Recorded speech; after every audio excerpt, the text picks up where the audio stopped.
जय हिंद दोस्तों। आप सभी का स्वागत है संयुक्त अकेडमी में। मित्रों, हम लोग आज ये जो दुनिया में चल रहा है घमासान इजराइल और हमास के बीच में, ये जो दर्दनाक घटनाएं हैं, इन पर प्रकाश डालेंगे।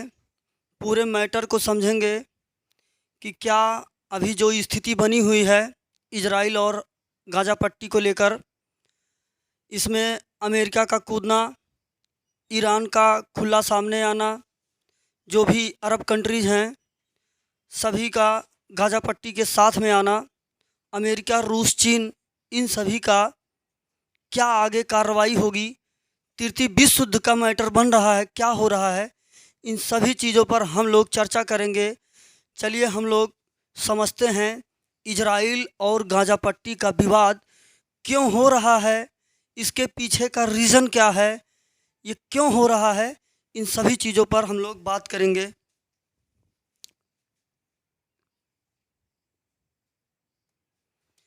ये देखिए मित्रों, पूरा मैटर यहाँ से समझिए आप लोग। पहले इसको हम लोग समझ लेते हैं कि अभी क्या हो रहा है, फिर हम लोग देखते हैं इसका झगड़े की रीज़न क्या है, क्यों ऐसा हो रहा है, मानवता को हताहत क्यों किया जा रहा है। तो इन सभी चीज़ों को देखेंगे। आप इन चित्र को देख के, इन चित्रों को देख के अनुमान लगा सकते हैं कि कैसी स्थिति बनी है। ये जो भयावह और ऐसे मंजर दिख रहे हैं, ये क्यों हो रहे हैं, किस चीज़ के लिए हो रहा है, यहाँ पर आतंकवाद का कितना मैटर है, हमास का क्या कंडीशन है, ये धर्म को लेकर क्या बातें चल रही है, इन सभी पर चर्चा करेंगे। देखिए मित्रों, इजराइल हमास पर लगातार बमबारी कर रहा है, जिसका मंजर आप ये देख सकते हैं। ये तो सिर्फ नॉर्मल सी एक छोटी सी तस्वीर है इस मंजर को दिखाने के लिए। अब हम लोग बात करेंगे जो ईरान है, ईरान के ये मोहम्मद रईसी प्रेसिडेंट, इनका क्या रोल होने वाला है इस युद्ध को लेकर। और ये जो हिजबुल्ला है, हिजबुल्ला एक आतंकी संगठन है लेबनान का, इसका क्या रोल है इस इजराइल और हमास के युद्ध के बीच में।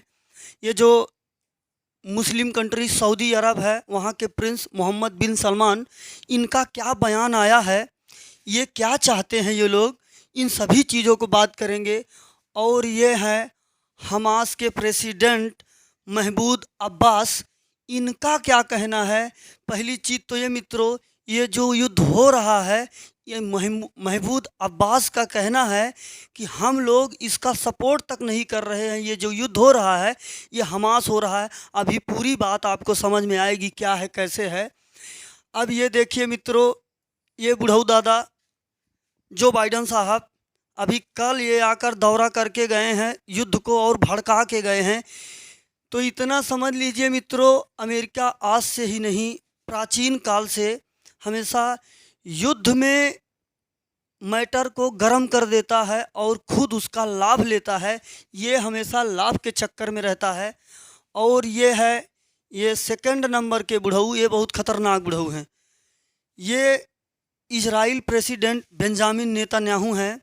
इनका सिंपल सा कहना है, अब की बार जो हमास ने युद्ध छेड़ा है, हमास को पूरा ख़त्म कर दिया जाएगा, किसी भी तरीके से छोड़ा नहीं जाएगा। जो हमास का क्षेत्र है, उस पूरे क्षेत्र में 25 लाख जनसंख्या है और वो जनसंख्या वहाँ से पलायन करना चाहती है, लेकिन पलायन नहीं कर पा रही है। क्यों नहीं पलायन कर पा रही है, इन सभी चीज़ों पर हम लोग चर्चा करेंगे। तो मित्रों चलिए हम लोग चलते हैं, अपनी आगे की बात रखते हैं। अब आपको पहले ये समझ लीजिए मैप के माध्यम से इजराइल कहाँ है, खाड़ी देश जो सपोर्ट करने वाले हैं, जो नहीं सपोर्ट करने वाले हैं, एक बार मैप की स्थिति हम लोग देख लेते हैं। फिर हम लोग चलेंगे, झगड़े का इतिहास देखेंगे पूरा, प्राचीन काल से अब से लेकर तब से लेकर अब तक क्या मैटर हुआ है, क्यों ये युद्ध छिड़ा है, इन सभी चीज़ों के पीछे पूरी इतिहास इसका, इजराइल का, फ़िलिस्तीन का पूरा इतिहास आपके सामने होने वाला है। ये मित्रों, आपको ये जो छोटा से दिख रहा है, ये है इजराइल। इसी में है गाज़ा पट्टी, इसी में है मित्रों फिलिस्तीन। ये देखिए यहाँ पर है जॉर्डन, यहाँ पर है इजिप्ट मिस्र, इसके ऊपर यहाँ है सीरिया, यहाँ पर है ये थोड़ा से लेबनान, लेबनान इसका सपोर्ट करता है, सीरिया फिलिस्तीन का सपोर्ट करता है। ये देखिए मित्रों इराक है, इराक तो पूरे झगड़े का जो मास्टरमाइंड है वो इराक है, वो यहाँ से मेंटेन कर रहा है पूरा दारो मदार इनका आका फिलिस्तीन का, ये ईरान यहाँ बैठा है। इन्हीं के इशारे पर ये लोग नाच रहे हैं, इन्हीं के इशारे पर आपका हिजबुल्ला भी डांस कर रहा है। अब आगे मित्रों हम लोग देखते हैं, ये देखिए सऊदी अरब है और सबसे ख़तरनाक देश जो इनको लगाम लगाएगा वो यमन है। अभी ये शांत है, लेकिन ये शांत बैठने वाला नहीं है। अभी हम लोग यमन के बारे में बात बताएंगे पूरी, इसकी सैन्य शक्ति क्या है, अगर ये मैदान में आता है तो क्या होगा। और ध्यान रखिएगा मित्रों, ये है भूमध्य सागर, यहाँ पर पहुँच बनाने का समुद्री मार्ग ये भूमध्य सागर है। इधर से ये लाल सागर है, यहाँ से यहाँ पहुँचना होगा, ये स्वेज नहर है। स्वेज नहर के माध्यम से हम लोग लाल सागर से भूमध्य सागर या भूमध्य सागर से लाल सागर में एंट्री करेंगे। और मित्रों ध्यान रखिएगा, इस युद्ध में बहुत ज़्यादा भूमिका निभाने वाला है यहाँ के जो रास्ते हैं। क्योंकि ये मिडिल ईस्ट में आता है, इजराइल आपका एशिया के मिडिल ईस्ट में आता है, तो इसलिए यहाँ पर रास्ते को लेकर बहुत दिक्कत है। और देख लीजिए मित्रों, अपना भारत यहाँ है, यहाँ से यहाँ तक हम लोगों को कोई विशेष दिक्कत लेने की, हम लोगों को इन सब झगड़ों में पड़ने की कोई ज़रूरत नहीं है। जहाँ पर देखिए शिक्षा का अभाव है, वहाँ पर ही ऐसे मैटर होंगे। अभी हम लोग पूरे मैटर को अच्छे से पूरा समझेंगे। ये देखिए मित्रों, यहाँ पर ईरान है, तो कहने का मतलब जो अरब कंट्री हैं सब के सब इजराइल के विरोध में हैं। बाकी अभी हम लोग देखेंगे कौन किसके सपोर्ट में है, क्या कैसे चीज़ें चल रही है। ये मैप है, मैप के हिसाब से ये इजराइल का लोकेशन है, इसके पास में सीमा बनाने वाले ये इसके पड़ोसी देश हैं। अभी हम लोग बात करते हैं कौन किसका सपोर्ट करेगा।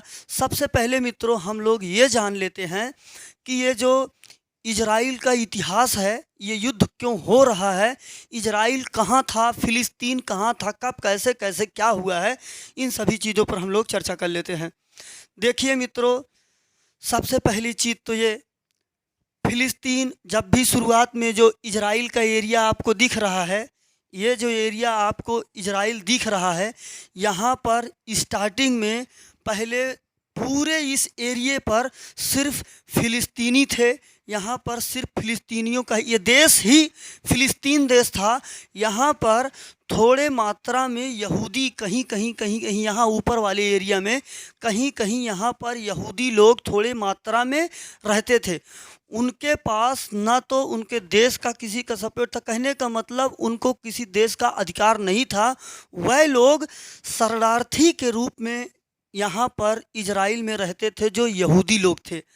तो मित्रों 1917 से लेकर वो लोग यहाँ पर चुपके से, या मतलब कि कोई अधिकार उन लोगों का नहीं था, यहाँ पर रहते थे यहूदी लोग। बकिया ये पूरा का पूरा एरिया फिलिस्तीन का था।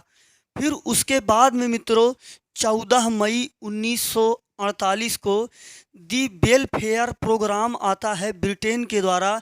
ये ब्रिटेन जो है इतनी नौटंकी मचाया है, ये जो कुछ भी हो रहा है पूरे झगड़े का रीज़न कोई और नहीं, ये ब्रिटेन है।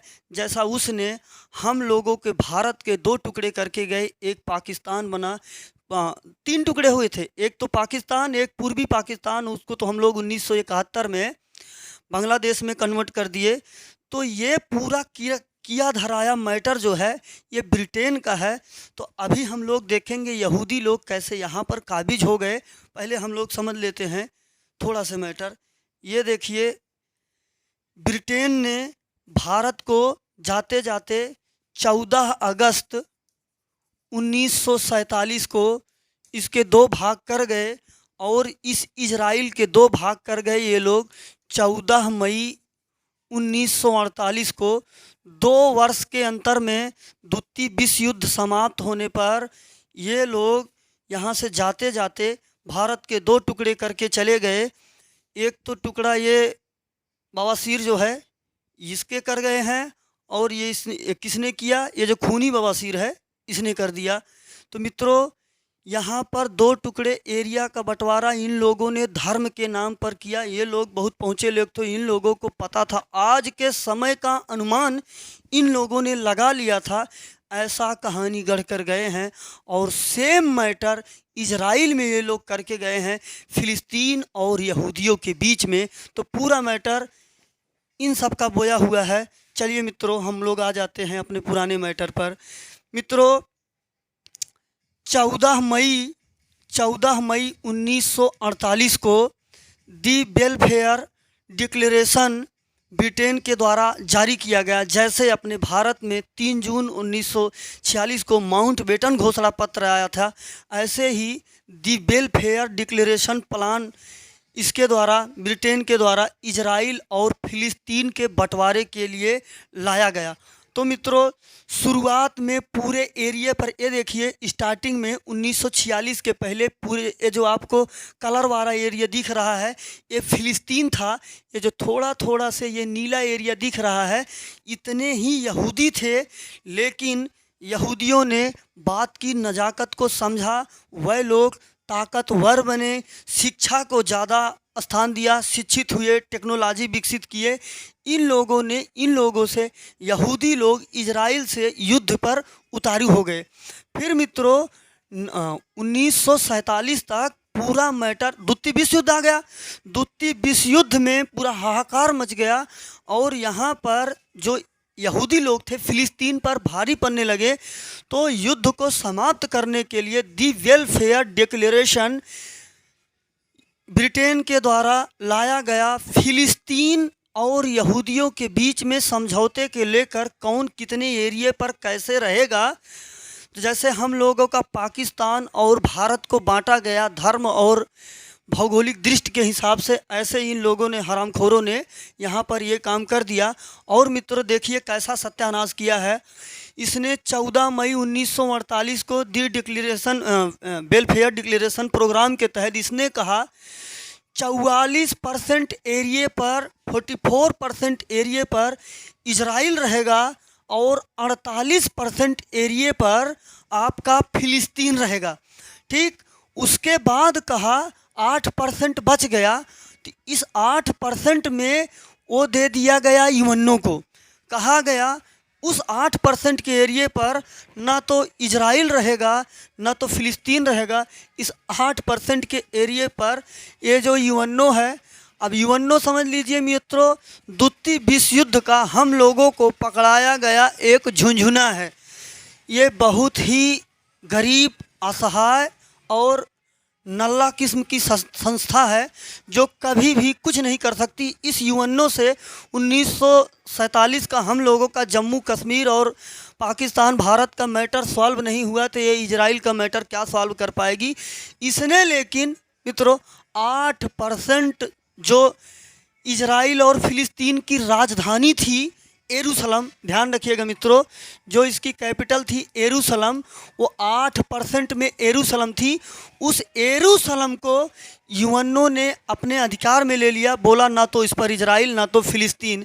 ये देखिए मित्रों, ये जो यरूशलेम का यही गोल सा एरिया दिख रहा है, इसको इजराइल ने अपने पास रखा। और ध्यान रखिएगा मित्रों, पूरे झगड़े की फसाद अब यही 8% बनने वाली है।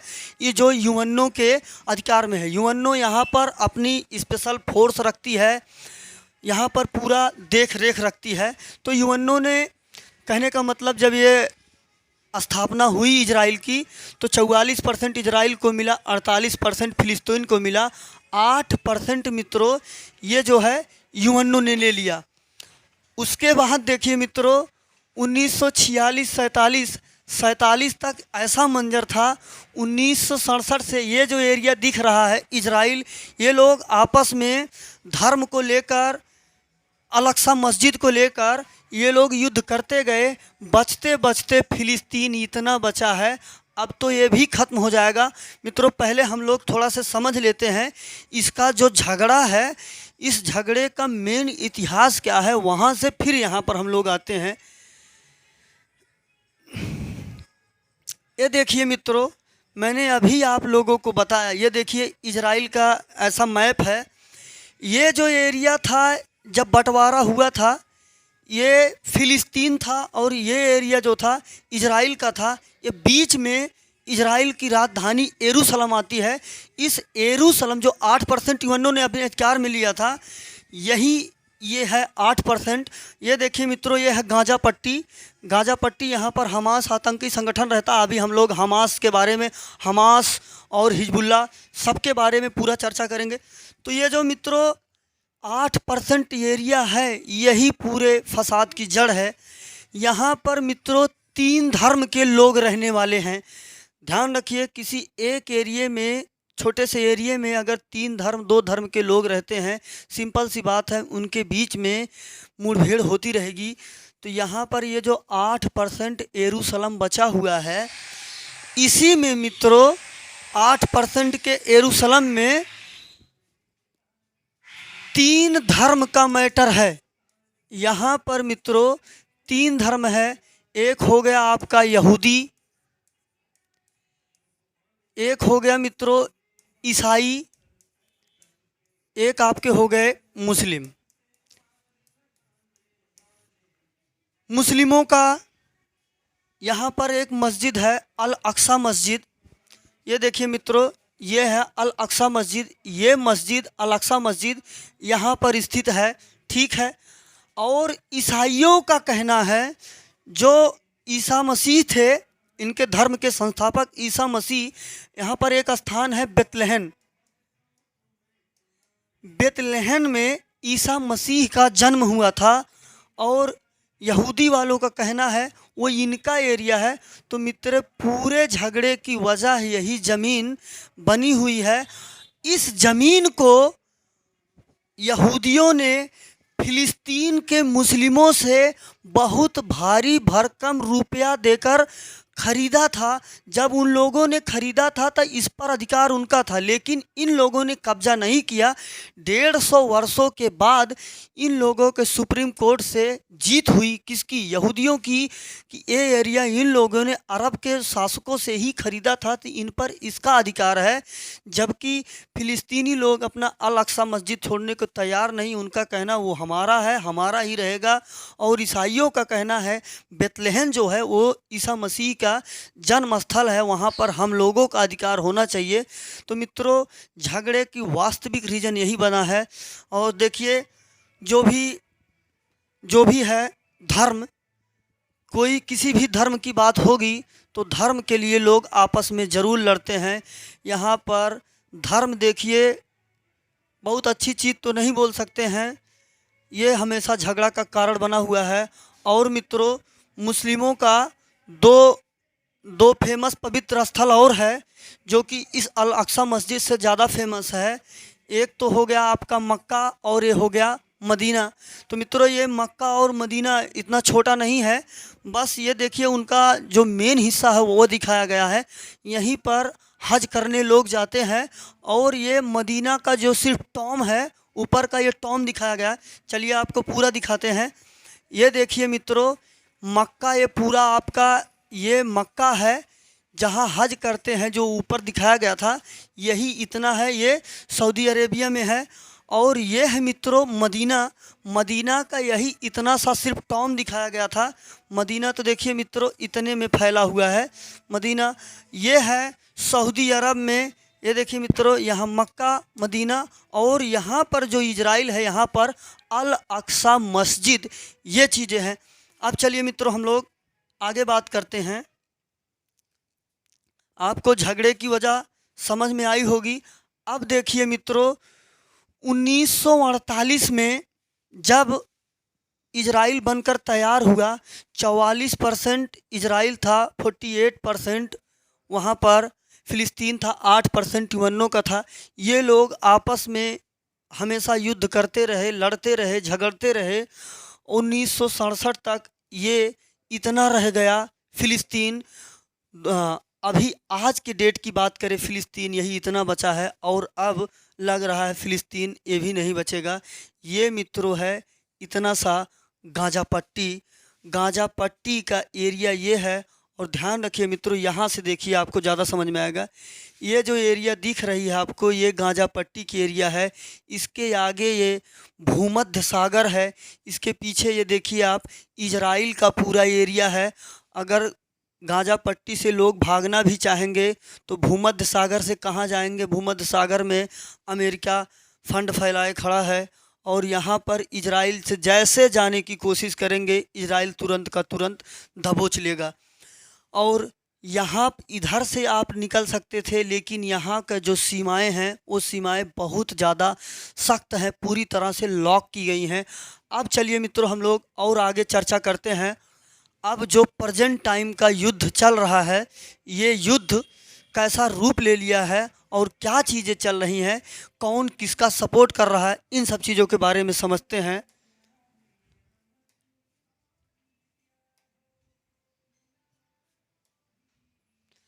देखिए मित्रों, आपको देख के ये समझ में आया होगा एरिया, इजराइल जो फिलिस्तीन है, फिलिस्तीन के गाज़ा पट्टी में वहाँ पर जो रहने वाली जनसंख्या है लगभग 25 लाख है। आपको ये जो गाज़ा पट्टी आपको दिख रही है मित्रों, यहाँ पर लगभग 25 लाख लोग निवास करते हैं, जो कि सब इस्लामिक लोग हैं। यहाँ पर 25 लाख लोग निवास करते हैं। और जान लीजिए मित्रों, यहाँ पर आतंकी संगठन हमास रहता है, और इसके ऊपर है लेबनान जो सीमा बनाता है इससे, वहाँ पर आतंकी संगठन हिजबुल्लाह रहता है। अभी प्रेजेंट टाइम में मित्रों, जो इजराइल और हमास के बीच गाज़ा पट्टी के बीच में, ये गाज़ा पट्टी के एरिया है, जो युद्ध हो रहा है उसका रीज़न ये है। पहली बात तो फिलिस्तीन के जो प्रेसिडेंट है महमूद अब्बास ने ये साफ स्पष्ट शब्दों में बोल दिया है कि जितने फ़िलिस्तीनी लोग हैं वो सभी लोग इजराइल से युद्ध नहीं कर रहे हैं। ये सभी लोग जो है हमास का सपोर्ट नहीं करते हैं। हमास एक आतंकी संगठन है जो कि यहाँ पर गाज़ा पट्टी में 2006 के आसपास में शिविर शरणार्थी था। वो किसी अन्य देश से भागकर आए थे, यहाँ पर शरणार्थी बने थे, शरण लिए थे। जैसे अभी म्यांमार की चांसलर आंग सान सू की ने रोहिंग्या मुसलमानों को खदेड़ दिया था, लगभग 7, 8, 10 लाख लोगों को, वैसे ही ये लोग भी जो हमास के लोग थे, हमास वाले यहाँ पर शिविर शरणार्थी थे, 2006 में एक्टिव हो गए। ये लोग मित्रों जब भी मार करते हैं तो इन लोगों के पास में छोटे छोटे रॉकेट हैं, मिसाइलें हैं, इनसे मार करते हैं। और एक बात ध्यान रखिएगा, फ़िलिस्तीन के पास मार करने के लिए मित्रों पत्थर होता है, लाठी डंडे होते हैं, उनके पास मिसाइल रॉकेट ये सब नहीं होता है। क्योंकि ये पूरा गाज़ा और फ़िलिस्तीन जो भी है ये इजराइल के अधिकार में ही है। ऐसा नहीं है कि ये अलग से इनका अधिकार है। पहली चीज़ तो इजराइल और फ़िलिस्तीन का कंडीशन समझ लीजिए। इजराइल का सिंपल सी बात ये है, फ़िलिस्तीनी लोग ना तो अपनी खुद की आर्मी रख सकते हैं, ना तो अपनी खुद का एयरफोर्स रख सकते हैं, ना तो ये लोग अपने खुद का परमाणु हथियार कुछ भी रख सकते हैं। इजराइल सब रख सकता है, ये लोग नहीं रख सकते हैं, ऐसा ये रूल बनाया है। तो जब इन लोगों के पास में हथियार नहीं है मित्रों, फ़िलिस्तीनियों के पास में हथियार किसके पास है? हमास के पास है। और जान लीजिए, ये जो हमास है चारों तरफ से पहली बात तो घिरा हुआ है, ये हथियार कहाँ से पाता है? आप समझ लीजिए मित्रों, इसको हथियार ईरान से मिलता है। अभी हम आपको बताएंगे मैप में। ये देखिए मित्रों, यहाँ पर ये जो दिख रहा है एरिया हमास का, ये ईरान यहाँ से इसको लाकर यहाँ पर हथियार सप्लाई कर देता है हमास को। तो मित्रों समझ लीजिए, इजराइल से टक्कर लेने के लिए फ़िलिस्तीनी लोग पत्थर से या लठ से युद्ध कभी नहीं जीत सकते हैं, क्योंकि इजराइल के पास एयरफोर्स है, नेवी है, आर्मी है, अच्छी मिसाइलें हैं, टेक्नोलॉजी में, शिक्षा में, हर मायने में आगे है। इजराइल से मित्रों फ़िलिस्तीन ही नहीं, पूरी दुनिया का कोई भी देश हो उससे एक बार युद्ध करने के लिए सोचना पड़ेगा। शिक्षा में, टेक्नोलॉजी में, हर जगह वो बहुत ज़्यादा आगे है। तो मित्रों ये रीज़न है। अब ये लोग, हमास के लोग, जो भी आतंकवादी संगठन है, इन लोगों के पास में जो भी मिसाइलें हैं उससे ये लोग उकसा देते हैं, फिर इजराइल इनको अच्छे तरीके से धोता है। अब इसी में मित्रों और जो भी अरब देश हैं वह सभी लोग इन सब का सपोर्ट करने लगते हैं, आतंकवादी संगठन का ही। तो चलिए मित्रों हम लोग चर्चा कर लेते हैं, हमास क्या है और हिजबुल्लाह क्या है। पहली चीज़ तो मित्रों ये जो हमास है, शिविर शरणार्थी था, 2006 में ये एक्टिव हो गया। अब देखिए मित्रों हम बात करेंगे हिजबुल्लाह की। हिजबुल्लाह लेबनान का आतंकी संगठन है, लेकिन इसके पास बहुत पावर है मित्रों। ये अभी युद्ध में कूद चुका है। इसने अभी 2-3 पहले 9-10 रॉकेट छोड़ा था इजराइल के ऊपर। अब आगे देखिए मित्रों क्या करेगा। और ध्यान रखिएगा ये हिजबुल्लाह ईरान के सहारे नाचता है, अपना ये अपने हिसाब से कुछ भी नहीं करता है। तो देखिए मित्रों ये जो हिजबुल्लाह है लेबनान का आतंकवादी संगठन है, शिया संप्रदाय को मानने वाला है हिजबुल्लाह। 1982 में अमेरिका ने हिजबुल्लाह को आतंकी घोषित किया था। इसके पास मित्रों 62 एमपी हैं, मतलब 62 इसके पास सांसद इसके पास पर्सनल है।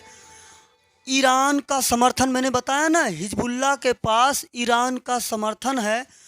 और मित्रों ये 2006 में इजराइल से युद्ध किया, ये इजराइल से भिड़ता रहता है। इजराइल ने कई बार इसको धोया है और ये मुँह का खाया है, फिर भी बार बार ये कूदता रहता है। और बात इसके पास, पहली बात तो ये आतंकी है, इसके पास इसकी स्पेशल आर्मी होगी नहीं। 1 लाख इसके पास लड़ाके हैं और 1 लाख के आसपास इसके पास रॉकेट है। तो हम बोल सकते हैं थोड़ा सा ये ताकतवर है, ये पूरी तरह से युद्ध में कूदता है। तो युद्ध का स्थिति कुछ अलग ही होगी मित्रों, ये लोग ऐसा कर रहे हैं। अब देखिए मित्रों हम लोग थोड़ा से ये वास्तविक देख लेते हैं किसके पास कितनी ताकत है, किसके पास कितनी शक्ति है। ये देखिए मित्रों हम बात करेंगे इजराइल के पावर के बारे में। पहले हम लोग देख लेते हैं इजराइल के पास कितनी शक्ति है। इजराइल के पास तो मित्रों 2200 के आसपास टैंक है, ऑटोमेटिक तोप 650 ऑटोमेटिक तोप है इसके पास में, सैन्य विमान इसके पास 601 है, अटैक हेलीकॉप्टर इसके पास 48 है, सैनिक इसके पास 6.5 लाख सैनिक हैं, पैरामिलिट्री जवान इसके पास 8000 हैं, सबमरीन इसके पास 5 हैं मित्रों। और हम बात करेंगे आतंकी संगठन जो हमास है इसके पास में, ये देखिए मित्रों इसके पास में यही ये रॉकेट है जो कि इनको ईरान अवेलेबल कराता है, वही इन लोगों के पास में है। हालांकि ईरान तो और बड़ी बड़ी मिसाइलें भी इनको प्रोवाइड कर सकता है, लेकिन ये लोग पहली बात तो आतंकी हैं, ये खुल के आयात निर्यात कर नहीं सकते हैं, इनके ऊपर पाबंदी है। चोरी चुपके से मिस्र के सहायता से लाल सागर से होते हुए जितना सैन्य हथियार पहुंचा सकते हैं वे लोग वहां पर देते हैं। ये रॉकेट की कीमत लगभग 3 लाख है, तो ये लोग खरीदते रहते हैं। अभी इसने लगभग 1000 के आसपास नहीं 600 के आसपास एक ही दिन में स्टार्टिंग में छोड़ दिया। और ध्यान रखिएगा मित्रों इजराइल के पास में आयरन डोम पद्धति, आयरन डोम सिस्टम है। आयरन डोम सिस्टम ये होता है जो मिसाइलें इजराइल के ऊपर गिरने वाली होती हैं वो उसको ऊपर ही मार देता है। होता ये है मित्रों जैसे ये ऊपर से कोई मिसाइल आ रही है तो ये मान लीजिए आयरन डोम सिस्टम है इजराइल का, ये जाएगा इसके पास पहुंचेगा, ये फट जाएगा, मतलब ये दो फैल जाएगा। फैलने के बाद इसको इसी में मिला के उसको वो वहीं पर डिस्ट्रॉय कर देगा, दगा देगा। ये देखिए मित्रों कॉसम 2 है, इसके पास यही रॉकेट है हमास के पास में। इसको कॉसम 2, कॉसम 3, कॉसम 4 इसको ये चीज़ ईरान से मिली है। और देख लीजिए मित्रों इसकी रेंज कितनी है, पहले वाली की 5 किलोमीटर, इसकी 12 किलोमीटर, इसकी 16 किलोमीटर, 12 से 40 किलोमीटर, मैक्सिमम 40, 43, 55 किलोमीटर तक ये लोग मार करने में सक्षम है। और मित्रों, ये जो इजराइल की मिसाइलें हैं वो 2000, 2500, 3000 किलोमीटर तक मार करने में सक्षम है। ये इनका पावर है। अभी देखिए मित्रों, ये देखिए, ये इनकी मिसाइलें हैं, किनकी? हमास की ये मिसाइलें हैं। और ये देखिए इजराइल की ये टैंक है। आप मिसाइल छोड़िएगा तो आयरन डोम से तो सभी तो नहीं ख़त्म होगी। देखिए, इतनी बात तो ये समझ गया है हमास कि अगर मैं एक साथ में 4, 6, 10, 20 मिसाइल दागूंगा तो वो उसको आयरन डोम से ख़त्म कर देगा। इसलिए हमास जब भी हमला करता है तो एक साथ में 200, 300, 400, 500, 1000 ऐसी मिसाइलें छोड़ता है जो मतलब डिस्ट्रॉय हो पाती, जो नहीं हो पाती हैं वो गिर जाती हैं। तो ये लोग बस खेत ओत में कहीं से भी स्टैंड लगाते हैं, स्टैंड पे इस मिसाइल को रखेंगे और छोड़ देंगे। अब ये देख लीजिए, ये है इजराइल की मिसाइलें। अगर एक मिसाइल छोड़ दे, गाजा पट्टी तो जाएगा ही जाएगा, इजराइल का कुछ हिस्सा खुद उसी में लिए दिए चल देगा। तो इसलिए ऐसा वो नहीं कर सकता है, लेकिन वो कर भी सकता है ना? ये कर भी सकता है। अगर ये ऐसा करता है इजराइल, तो इजराइल के ऊपर भी प्रेशर बहुत ज़्यादा हो जाएगा। जो भी अरब कंट्री के लोग हैं, सऊदी अरब, कतर, यमन, ईरान, सीरिया, ये सभी लोग हावी हो जाएंगे। फिर द्वितीय विश्व युद्ध तो हुआ था, तृतीय विश्व युद्ध का मैटर बन सकता है, लेकिन ऐसा नहीं होना चाहिए। मानवता हताहत हो जाएगी। तो इसलिए मित्रों, इन सभी लोगों को बात की नज़ाकत को समझना चाहिए। यहाँ पर फ़िलिस्तीन को इजराइल से कंप्रोमाइज़ करने में ही भलाई है। देखिए, सिंपल सी बात है, जो ताकतवर नहीं रहेगा वो मारा ही जाएगा, और जो ताकतवर होगा वो हमेशा जीतेगा। आज से नहीं, प्राचीन काल के इतिहास से उठाकर आप लोग देख लीजिए। तो यहाँ पर इनको बात की नज़ाकत को समझना चाहिए। तो मित्रों, इन लोगों की क्षमताएं बहुत कम हैं। क्यों? क्योंकि इन लोगों के पास शिक्षा का अभाव है और टेक्नोलॉजी में ये लोग पीछे हैं। इन लोगों को जो भी हथियार मिलेगा, हमास को या गाजा पट्टी को, मैं हिजबुल्लाह की ही बात कर रहा हूँ, जो भी इनके सपोर्टर हैं वही सब लोग देंगे, या तो फिर ये लोग आयात निर्यात करें। आयात निर्यात ये लोग कर नहीं सकते क्योंकि ये लोग आतंकी हैं। खुलकर इनको आयात निर्यात नहीं किया जा सकता। चोरी चुपके से जो भी कर सकते हैं करें। अब मित्रों, यहाँ पर इम्पॉर्टेंट बात ये है, जो भी ईरान ने खुला बोल दिया है कि वो फ़िलिस्तीन के साथ में है, युद्ध में आएगा ही आएगा। लगभग 3-4 देशों ने सभी ने मिलकर घोषणा एकदम पूरी तरीके से कर दिया, सभी लोग एक साथ में आएंगे। और मित्रों, इजराइल को इतना कमज़ोर भी नहीं समझा जा सकता है। क्यों? क्योंकि इजराइल का सपोर्ट करने के लिए अमेरिका मैदान में आ चुका है। अब देखिए मित्रों, मैं अब ये दिखाता हूँ इजराइल के द्वारा मचाया गया तबाही का मंजर, और इजराइल की राकेटों ने कितना इफेक्ट दिखाया है। देख लीजिए, हमास की राकेटों ने कितना इफेक्ट दिखाया है। ये है मित्रों इजराइल की राकेटें। ये देखिए, इनकी क्षमता 250 kilometre, 150 kilometre, 1200 kilometre, 1500 kilometre, 4800 kilometre, 5-5 हज़ार किलोमीटर की क्षमता की मिसाइलें हैं। ये अपने वहीं इजराइल से किसी भी महाद्वीप पर मिसाइल छोड़ सकता है। किसी भी महाद्वीप पर अगर विश्व युद्ध की स्थिति बनती है तो वहीं से ये कर सकता है। अब देखिए मित्रों, ये है इजराइल के मिसाइलों का मंजर। ये है इजराइल के मिसाइलों का मंजर। ये है इजराइल के मिसाइलों का मंजर। और ये मंजर है हमास के मिसाइलों का। हमास की मिसाइलें क्या कर सकती हैं? हमास की मिसाइलें सिर्फ़ और सिर्फ गाड़ी तोड़ सकती हैं, छोटे छोटे नुकसान कर सकती हैं बहुत। अब मिसाइल कितना ज़्यादा नुकसान पहुंचा पाएगी? छोटे छोटे रॉकेट होते हैं उनके, मिसाइल नहीं, छोटे छोटे रॉकेट होते हैं, ये लोग मिसाइल छोड़ देते हैं। अब मित्रों, ये समझ लीजिए, फिलिस्तीन के पास मार करने के लिए पत्थर है और लठ है। वो लोग पत्थरबाजी कर सकते हैं, लठबाजी कर सकते हैं। तो इन लोगों को खुद समझना चाहिए, लठ से, पत्थर से युद्ध नहीं जीता जाता है। या तो टेक्नोलॉजी से, या तो ताकत से, या तो बुद्धि और विवेक से सही समय का इंतज़ार करके हम लोग भी पाकिस्तान को धो ही सकते हैं। हम लोगों का जो पीओके लिया है, ऑक्साई चीन के अधिकार में है, हम लोग भी लड़ सकते नहीं। हम लोगों को सही समय का इंतज़ार करना है, अपने आप को इतना मजबूत बना लेना है कि हम लोग उसको एक ही बार में लिए दे लेकर निपट लें। क्यों? क्योंकि अपन लोगों का वो जो पीओके है, ऑक्साई चीन है, उसका मैटर अभी भी यूएनओ में चल रहा है। लेकिन हम लोगों को ये तो पता है यूएनओ से कुछ होगा नहीं, वो तो झुंझुना है, बस वो बजेगी ही। मित्रों, ये प्रभाव है। अब हम बात करते हैं तृतीय विश्व युद्ध कैसा मैटर बन सकता है। तो देखिए मित्रों,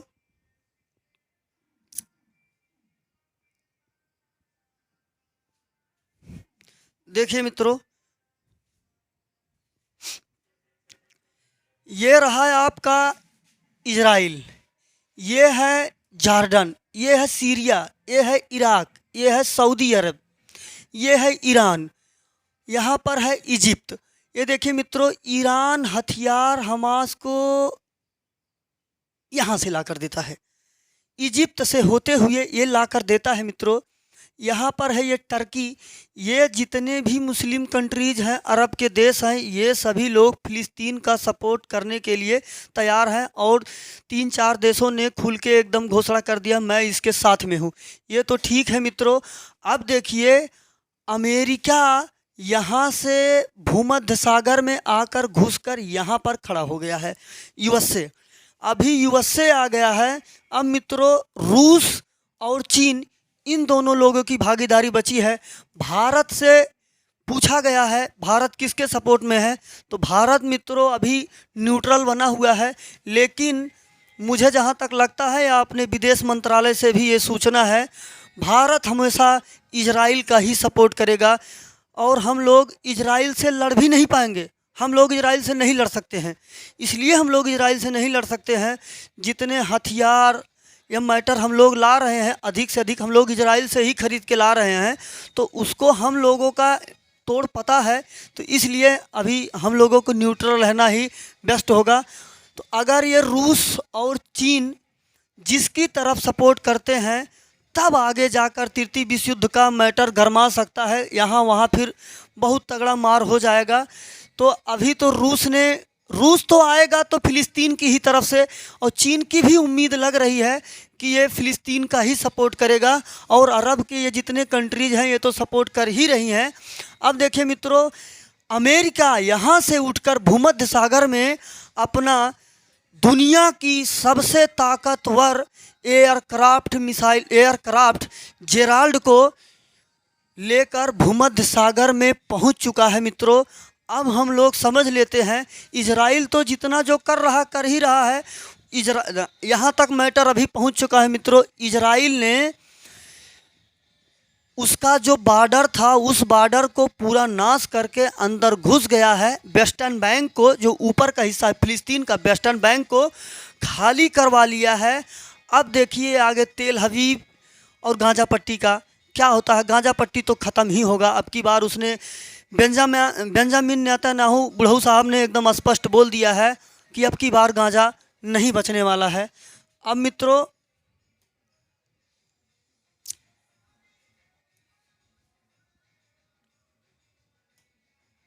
ये देखिए मित्रों, अमेरिका ने दुनिया की सबसे ताकतवर, पूरे विश्व की सबसे ताकतवर एयरक्राफ्ट जेराल्ड फोर्ड को भूमध्य सागर में इसने उतार दिया है मित्रों। किसके विरुद्ध में? फ़िलिस्तीन के विरुद्ध में। और पॉइंट ये समझ लीजिए मित्रों, अमेरिका का मेन मुद्दा भूमध्य सागर में उतरने का इजराइल का सपोर्ट या फ़िलिस्तीन का सर्वनाश नहीं है। अमेरिका का मेन टारगेट है मित्रों, हमेशा अमेरिका टारगेट करके चलता है ईरान को, इराक को, सीरिया को, क्योंकि आईएस वाले यूएसए को बहुत परेशान किए हैं। ये खुलकर तुरंत ही आज से 3-4 दिन पहले, इसीलिए ये लोग बहुत पहुँचे फ़कीर हैं, समझ लीजिएगा मित्रों। ये लोग कभी किसी का भलाई नहीं कर सकते हैं।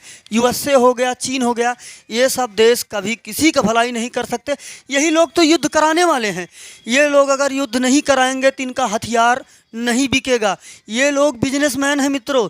ये लोग युद्ध कराकर सिर्फ और सिर्फ हथियार को बेचना जानते हैं। इन लोगों का मेन मकसद किसी का भलाई नहीं होता, अपनी खुद की भलाई होती है।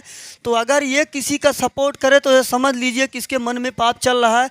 ये यहाँ पर ईरान, सीरिया, तुर्की, इन सबको काउंटर करने के लिए यहाँ पर खड़ा हुआ है। और ज़्यादा मतलब इजराइल से नहीं है। इजराइल से तो जो है सो है ही, लेकिन मेन टारगेट उसका कुछ और है।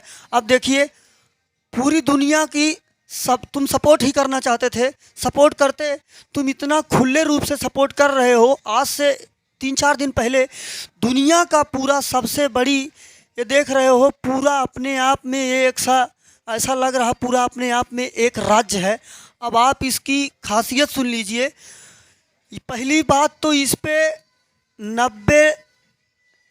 90 लड़ाकू विमान, हेलीकॉप्टर खड़े किए जा सकते हैं, इतनी इसकी क्षमता है। और इसका ये जो टावर है ये कुतुब मीनार से भी ऊंचा है। जो अपनी दिल्ली की कुतुब मीनार है मित्रों, उससे भी ऊंचा है। और तो और 1,00,000 टन इसका वजन है मित्रों, 1,00,000 टन इसका वजन है। दूसरे नंबर की जो एयरक्राफ्ट है वो है मित्रों किसके पास, वो है एयरक्राफ्ट कैरियर चीन के पास।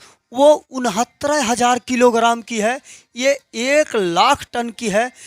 और मित्रों सबसे खास बात ये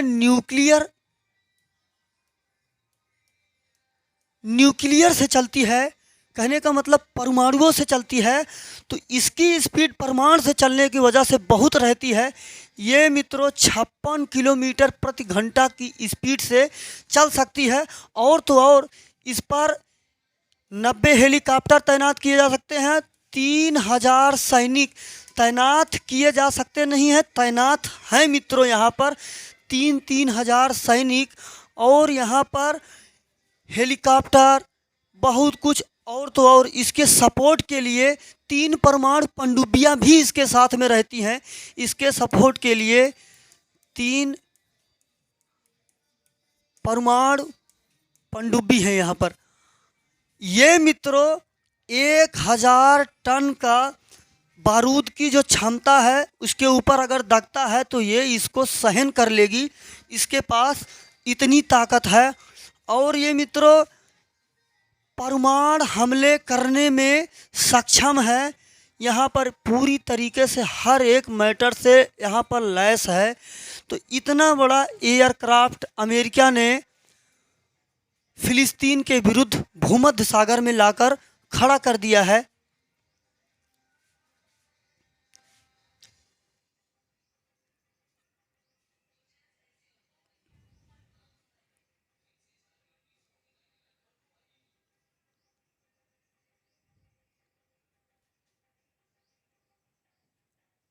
देखिए मित्रों, इजराइल का जो मेन टारगेट है, इजराइल का वो टारगेट है, उसने पहले से ही अपनी प्लानिंग करके रखा है ग्रेटर इजराइल बनाने का। जैसे चीन काबिज होता जा रहा है वैसे इसने ग्रेटर इजराइल बनाने का, और ग्रेटर इजराइल बनाने का उसका टारगेट है। तो वो लगभग इजिप्ट का, लेबनान का, सीरिया का, ईरान का, इन सब एरियो पर काबिज होना चाहता। कहने का मतलब ये देखो मित्रों, इजराइल है, इजराइल का टारगेट ग्रेटर इजराइल होने का है ना। और ग्रेटर इजराइल होने का टारगेट है, ये टेक्नोलॉजी में आगे है, शिक्षित है। देखिए कहाँ यहूदी स्टार्टिंग में बिल्कुल नहीं थे, अभी यहूदी लोग पूरे इजराइल पर लगभग पूरे फिलिस्तीन पर लगभग काबिज हो गए हैं। अब मित्रों हम लोग बात कर लेते हैं कौन सही है और कौन गलत है। तो देखिए मित्रों, यहाँ पर इजराइल अपने अस्तित्व के लिए लड़ रहा है, फिलिस्तीन अपने अधिकार के लिए लड़ रहा है। यहाँ पर कंडीशन ये समझना चाहिए, जो ज़्यादा मित्रों हम लोग बात कर लें कौन सही है और कौन गलत है। तो देखिए मित्रों, ये बेंजामिन नेतन्याहू साहब हैं और ये अपने अपने अस्तित्व के लिए लड़ रहे हैं, ये अपने अधिकार के लिए लड़ रहे हैं। ये हिजबुल्ला बिना मतलब का वहाँ पर टांग अड़ाए जा रहा है लेबनान से। ये देखिए अब्बास साहब जो कि फ़िलिस्तीन के प्रेसिडेंट है, इनका कहना है, पहली बात तो मैंने अभी बताया ना, इन लोगों के पास लड़ने के लिए लठ और पत्थर होते हैं। ये लोग बहुत ज़्यादा करते हैं तो पत्थरबाजी करते हैं, इससे ज़्यादा नहीं। मिसाइल तो हमास दागता है, ईरान के जो भी पहुंचाया है, कासम, ये सब चीज़ें। तो मित्रों इनका कहना है हम लोग ना तो हिजबुल्ला को सपोर्ट करते हैं ना तो हमास को सपोर्ट करते हैं। ये जो हमलाएं हो रही हैं मैं पत्थरबाजी करूंगा, वो रॉकेट छोड़ रहा है तो यहाँ पर रॉकेट छोड़ रहा हमास। तो हमास को यही लोग वहाँ पर स्थान दिए, शिविर शरणार्थी थे, यहाँ पर रुक गए।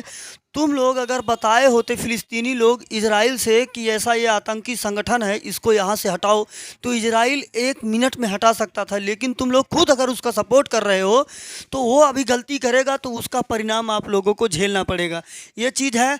और ये देखिए बेंजामिन नेतन्याहू साहब, कहने का मतलब मैं यहूदी की बात कर लेता हूँ। यहूदी स्टार्टिंग में यहूदी लोग थोड़े ही थे, ये लोग शिक्षित हुए, इन लोगों ने शिक्षा को स्थान दिया, टेक्नोलॉजी को स्थान दिया, ये लोग शिक्षित हुए। आज पूरी दुनिया में कोई नहीं है जो इन लोगों से बिना वजह के भीड़ के झगड़ा करे या युद्ध करे। और इन लोगों के पास में इनकी अशिक्षा इनको ले डूबेगी। तो मित्रों मिला जुला के सही और गलत का निर्णय यही है, यहाँ पर फ़िलिस्तीन को, इजराइल को समझौता कर लेना चाहिए और युद्ध को विराम कर लेना चाहिए। युद्ध से किसी को कोई लाभ नहीं होने वाला है। यह युद्ध सिर्फ़ और सिर्फ ज़मीन के लिए हो रही है, तो ज़मीन तो वहीं को वहीं रह जाएगी, लेकिन मानवता और सांप्रदायिक चीज़ें, ये सब चीज़ें बहुत गड़बड़ा जाएंगी, पृथ्वी विद्युत के आसार बन रहे हैं। तो मित्रों मैं यहीं पर अपनी बात को समाप्त करता हूँ। हम लोग जो भी आगे अपडेट रहेगा इजराइल और ईरान के संबंध में या लेबनान, गाज़ा पट्टी, इन सब चीज़ों के बारे में हम लोग जल्द ही मिलेंगे नेक्स्ट वीडियो के साथ। जय हिंद, बने रहिए संयुक्त अकेडमी से।